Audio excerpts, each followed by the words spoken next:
Good afternoon to you. Mark Sudduth, HurricaneTrack.com here with your Hurricane Pro and HD video blog for the 15th of July, 2013. Have good news to report to you today. No tropical cyclones at this time.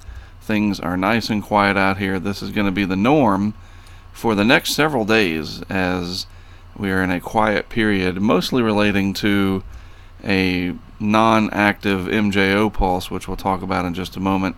A quick look at a satellite image loop. Really not much going on, dominated by big upper level low sitting over the southwest Atlantic, another upper level low sitting over Texas and Oklahoma, and just lots of sinking, converging air, not a lot of rising motion to the atmosphere. You can even see these clouds streaking off, indicating some strong upper level winds.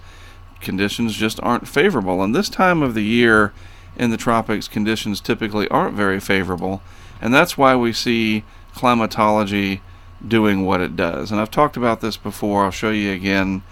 The 10 days that we're going through now, July 11th through the 20th, typically you just don't see that much activity. You notice much of the eastern Atlantic here very clear of any development points over the last 100 years. Caribbean is very clear. There's only 3 in the Gulf of Mexico. And the largest concentration is clearly in the eastern Pacific. And the reason has to do with the surface pressures over the Atlantic basin this time of year. A very large area of high pressure typically dominates the Atlantic, with strong Saharan air layer influences coming off of Africa. So the air is dry, it's stable. Your upper level winds just aren't ideal yet. It just takes time. July is kind of like a transition month, and we're seeing that again this year. Really no difference in what we would expect from climatology. So looking at a couple of things here that we try to look at least once a week. One of those being the sea surface temperature anomalies, the departures from normal. Notice in the Atlantic basin, the main development region out here running above average. The cold Pacific along the equator still indicating no chance of an El Nino coming on. Very, very warm subtropical Atlantic up here, which is interesting. It is, that could play into the meat of the hurricane season. But, and I'm trying to figure out how to explain this, with warm water, if it's all over the place, you have a distorted upward motion pattern. And I think this is interesting because it is sitting up here. Let me use a better highlighter tool. It is sitting up here out of the deep tropics, and then we have this band of colder water between, and then you have the band of very warm water to the south part in the tropics. So it's not really like we saw in 2010, and I should have put that graphic in here now that I think about it, where the entire tropical Atlantic, the subtropics, all of this was running much above normal, and we saw a very active season that year with tracks all over the place, but nothing hit the United States. We had a very persistent trough over the western Atlantic, and that curved everything that year with the exception of Earl. Earl came close to the North Carolina Outer Banks and to New England.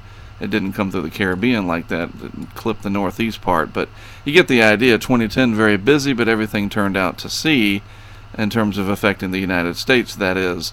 But this is a little different now that we see warmer water in the deep tropics, cooler water in the middle, and warmer water up in the subtropics. We'll have to see how that plays out.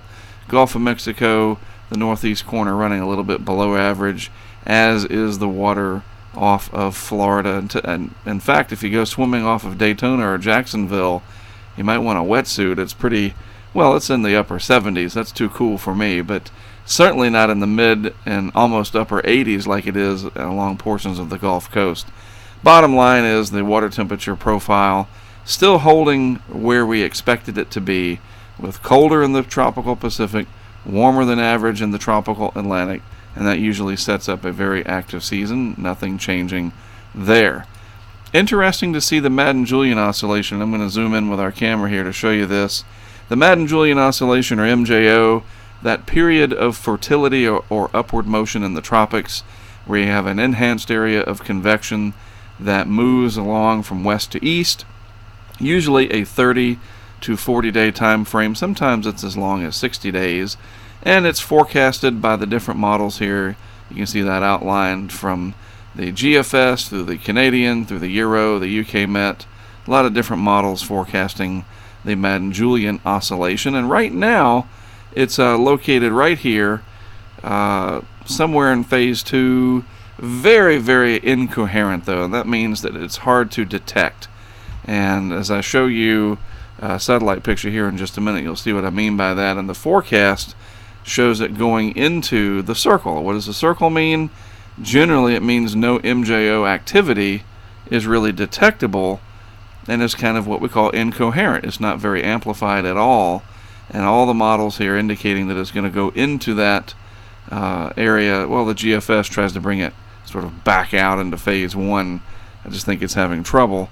But overall, it looks like the signal is going to be very weak with the Madden-Julian oscillation. And if we look around the globe, you can tell. Now, yes, there is some tropical convection out here, but it's not very strong, and it's more intertropical convergence zone related. And that means that the winds from the northern hemisphere, trade winds impacting the trade winds from the southern hemisphere, and you get that rising motion along the area.